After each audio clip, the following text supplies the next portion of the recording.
ես պատասխանեմ, խնդրեմ։ Ամեն դեպքում ձեր ամբողջ հարցազրույցում դուք նաև Արմեն Սիմոնյանի ասացին եք ասում եք, որ ճիշտ են չեն կռվել։ Ներողություն, դուք չեք կարդացել։ Լսեք, ես ասել եմ չեն կռվել։ Չէ, մի րոպե, մենակ թվերը չի։ Այդ հարցին նորից ձեզ լսեք ուշադիր։ Ես լավ տեղեկացված եմ ամեն ինչի, ձեզ եմ ասում, որ 44-օրյա պատերազմի ժամանակ մեծ մասը չի կռվել, մի մասը ինադու սաբոտաժ արել, մի մասը ինադու տվյալներ տվել, սա բոլորը գիտեն, ընթացքում էլ կտեսնեք դատական պրոցես։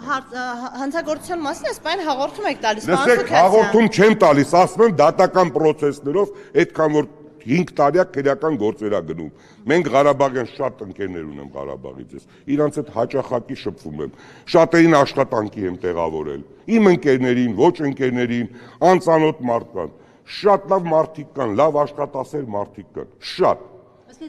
Մեր քույրերն մեծ մասը չի կռվել։ Լսեք, 3000-ից ավել զոհ տրվել է ընդհանուր Հայաստանի եւ Ղարաբաղի բնակչության Չեք լսում, 3000-ից ավել զոհ տրվել է եւ Հայաստանից եւ Արցախից։ Ոչ, լսեք, մի վարքյան լսեք, հիմա ձեզ ասում եմ, խնդրում եմ ձեզ, դուք ինքներդ որպես լրագրող, ձեզ հետաքրքրում է այդ հարցը։ Իհարկե մեր արցախցի եղբայրները կռվել են, բայց մենք պետք է մի բան ճշտենք։